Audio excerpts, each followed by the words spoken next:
This podcast is brought to you by the North Dakota Petroleum Foundation. From heating our homes and powering our vehicles to cell phones, clothing, and medical equipment, oil and natural gas makes everyday life better. North Dakota Oil and Natural Gas, advancing the possibilities. Learn more at ndpetroleumfoundation.org.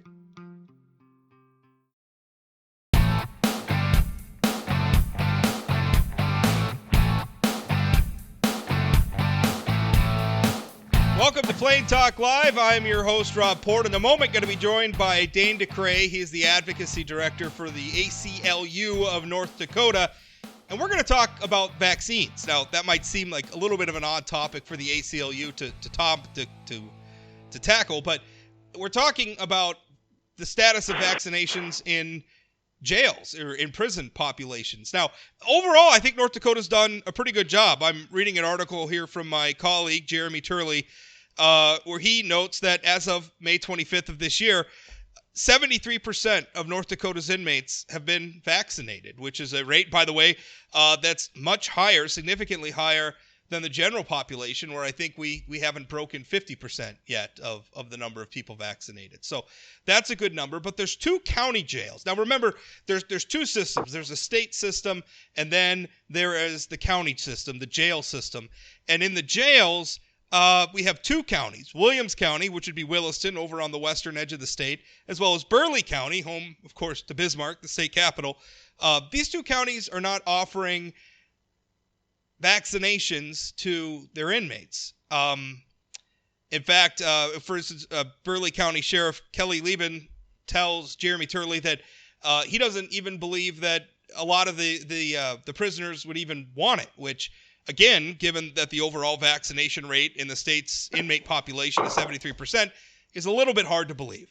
But here to talk with me about that is, as I said, Dane DeCray. And Dane, when you first heard this news, what did you think? We had two counties that are just saying, nope, no vaccinations for our inmates. Well, first of all, thanks for having me on the podcast, and I appreciate having an opportunity to talk about it.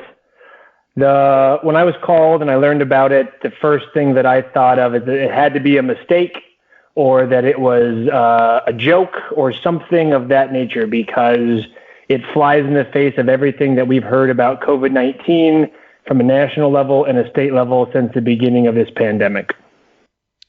What now when you hear some of the justifications, now for one thing, I guess that's where my mind went initially. I mean, because I'm very pro-vaccination. I think everybody, unless you've got a medical reason not to get it, I think you should get it.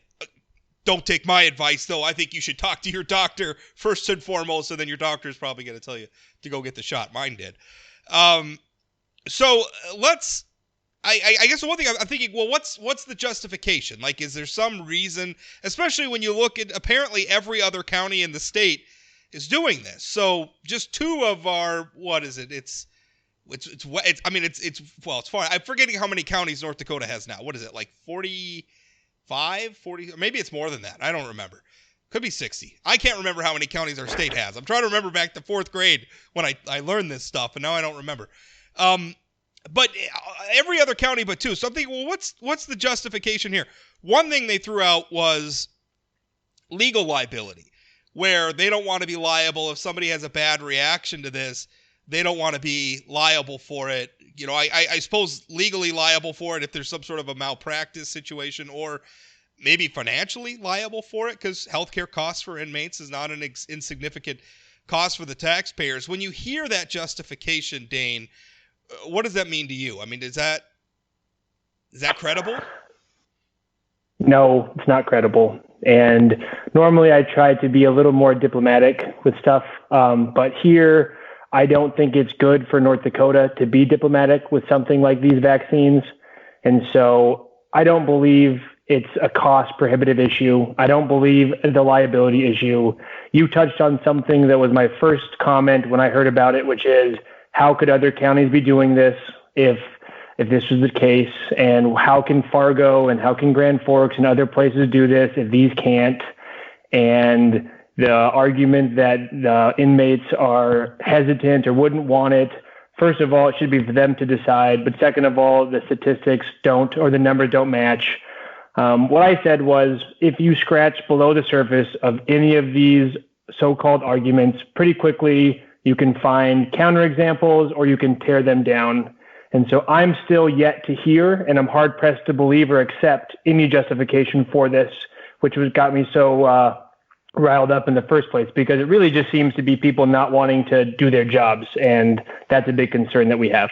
Well, it's, in a lot of places, as far as like where the vaccines, I know like there have been vaccine pop-ups at like events, right? Like you go to a baseball game or something and they'll have a booth there, and the local health district will have nurses on hand and they'll be giving the vaccine.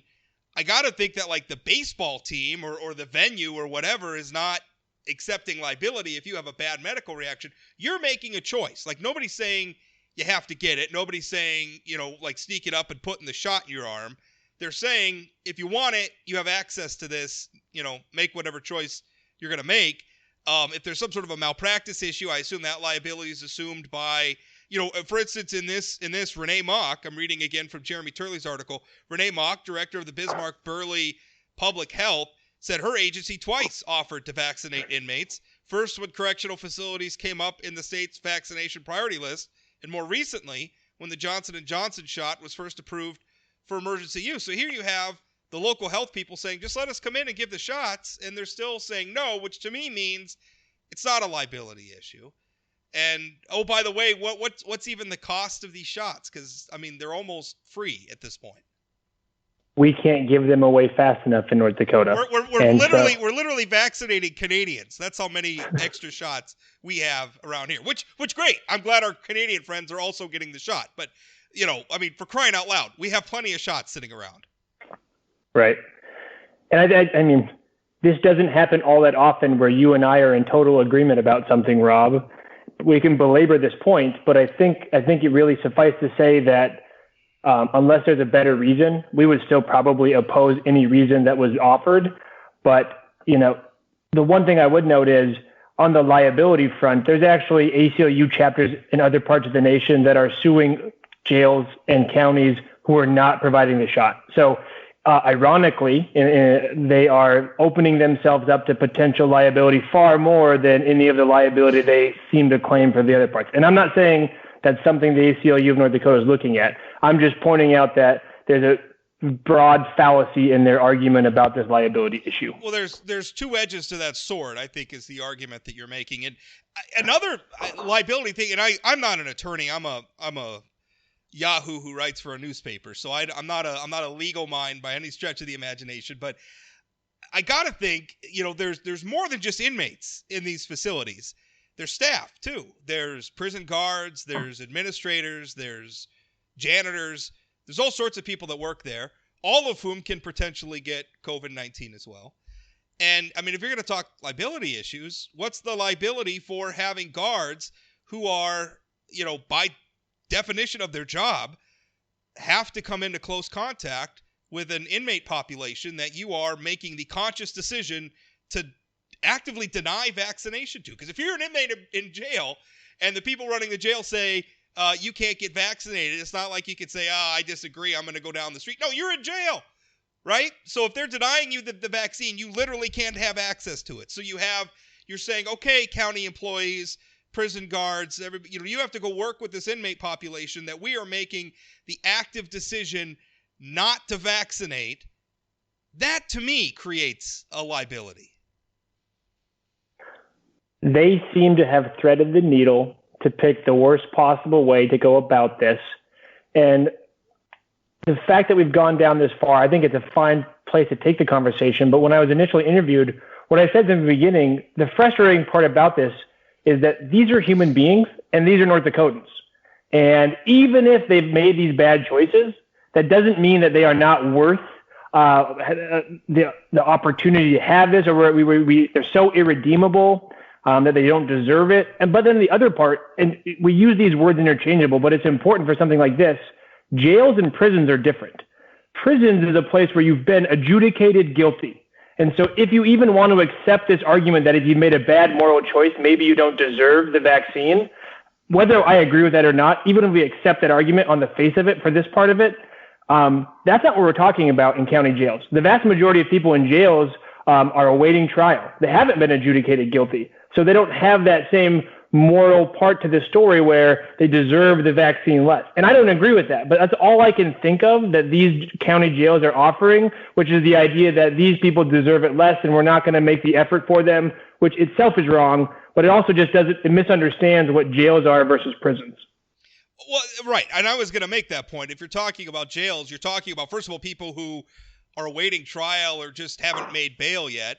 Or you're talking about people who have perhaps been convicted of relatively low level crimes and are doing a 30-day stint or something like that. The really bad people are in prison, and the prisons are vaccinating people. And by the way, it doesn't matter. I mean, you could be the worst criminal in the world, right? Somebody who's just done heinous, disgusting things, and there's no question about your guilt. You've been found guilty. You're in jail. You deserve to be there. You still deserve basic health care. Which, by the way, brings me, for those of us who don't deal with prisons and criminal law and all of that stuff, because when you're actually quoted by Jeremy Turley in here, and you referred to this as a human rights issue. So obviously, even if you're in prison, and even if you're the worst criminal who's ever walked the face of the earth, in America, we still consider that you're entitled to, for things having to do with like the Eighth Amendment against cruel and unusual punishment, we still believe that you should have access to a certain level of health care. Vaccines are a pretty low level of health care. What does it look like typically if you're in prison or you're in jail and you need health care? How does that typically work? Can you kind of give us a primer? Yeah, I can give a little bit of a primer. I mean, I think the fundamental point there is what you made, which is that the U.S. Supreme Court has drawn a line that says people who have been convicted of crimes are still entitled to basic health care and basic rights when they're incarcerated. And so that's the broad brush that we paint this with from the ACLU, which is why people in jails should get this vaccine.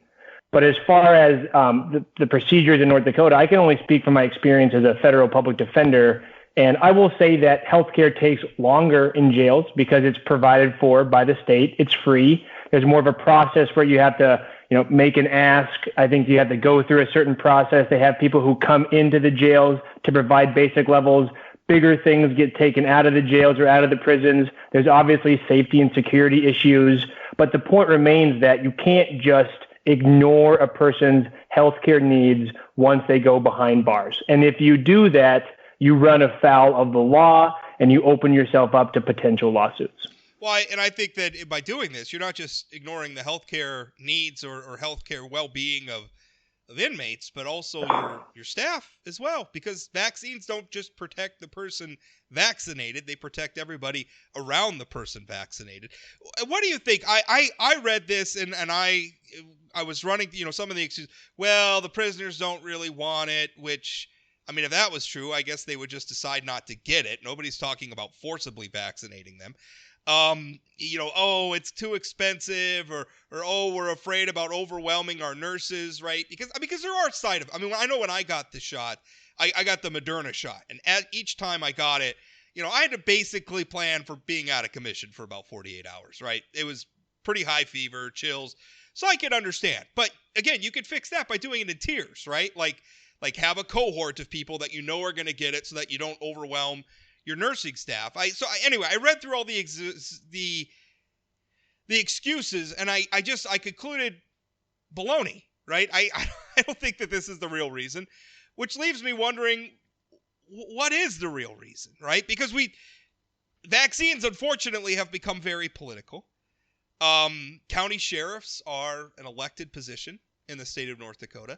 I know that we saw a little bit of I want to say, activism during the pandemic when Governor Burgum was issuing executive orders about, closing certain businesses down. And obviously that falls on law enforcement. And we had some sheriffs in the state stand up and say, oh, no, we're not going to enforce, these executive orders. Is it political, Dane? I mean, are we talking about elected law enforcement leaders who are making a political decision to pander to a group of people that are against vaccinations? I hope that's the answer. because the only other thing that I can think of is that they don't care about these people. And I hope that that's not the case. And I don't want to level that accusation because I don't know these gentlemen or these people.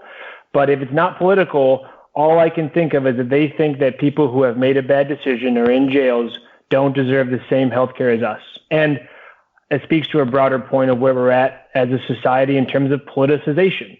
It's unfortunate that it has been politicized, but even if we accept the politicized nature of the way vaccines have been treated, at a minimum, these sheriffs should say, we're going to give them a choice. That's kind of been the idea behind vaccines is everyone should have a choice whether they want to be or not. There's different things about that too, but at a minimum, that they should have an opportunity to get them. So what happens now? I mean, if you're an inmate in one of these jails and you wanted to, I mean, first of all, we're for the most part talking about pretty short-term people. I think maybe you could correct me if I'm wrong. So maybe it's not a huge deal, and hopefully they can get the vaccine when they get out. But I mean, what are the next steps? I mean, is there a potential that I know you had talked that the ACLU of North Dakota is not considering any legal options, but if you're one of these inmates, can they sue? I guess anybody with the filing fee can sue, but I mean, yeah. I guess it gets back to the liability question. I mean, they're saying they're avoiding liability. Your argument is they may actually be creating liability.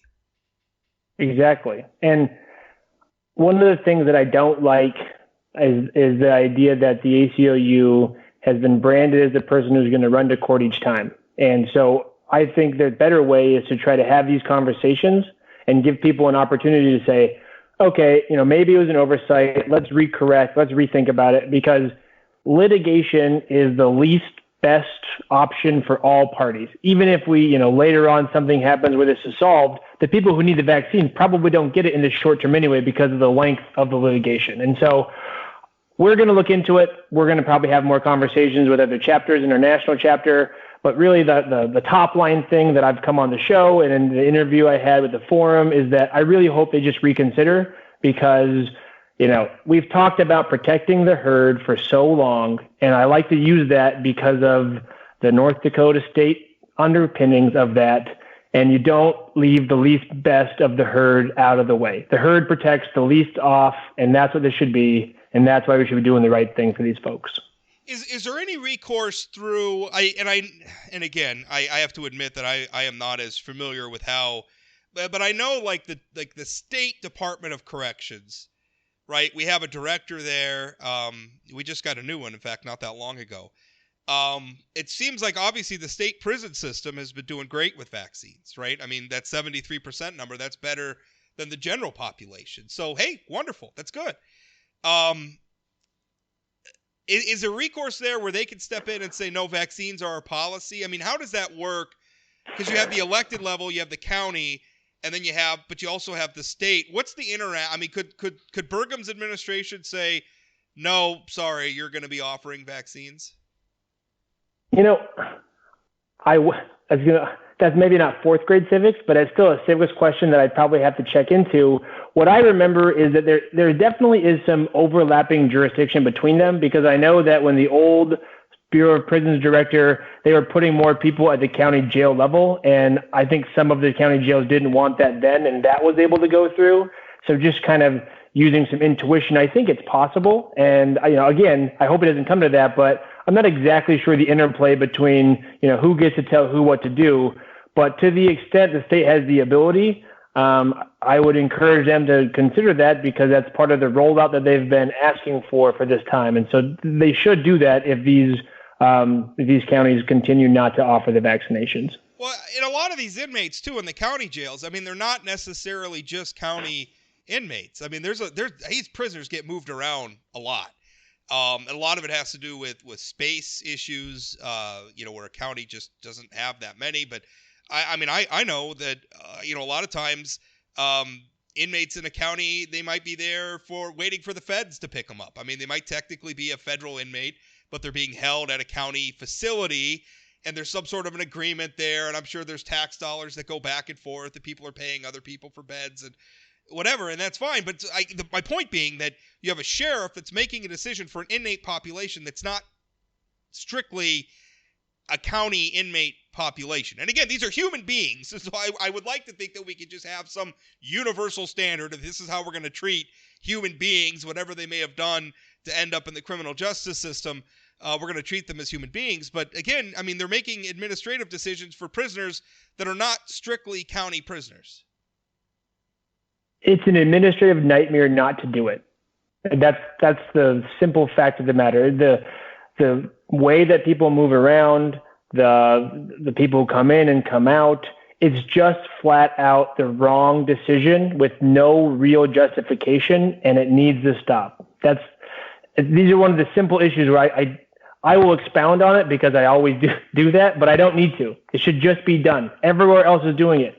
All the other concerns they've had, call over to Cass County, call to Grand Forks County. The answers are there. They just are not being looked at, and it's willful. It has to be willful, and that's what's so sad about this is because we are treating these people who are our neighbors, who are friends of our neighbors, all of those things differently for no good reason. Well, like you said, I hope there's a part of me that I hope it's political. That is misguided as I think that is, as much as I disagree with it. I hope it's political because the alternative is that we're denying a very basic sort of health care to a group of people that, could be protected with it by the same as anyone else. Dane, I appreciate you coming on and discussing, and hopefully, like you said, hopefully they'll just decide to, hey, come in, we'll give them all the shots, and we can just stop talking about this and talk about something that you and I actually disagree on, which is quite a bit. So. I really look forward to getting back to our old ways, Rob. Thank you, Dane. Bye-bye.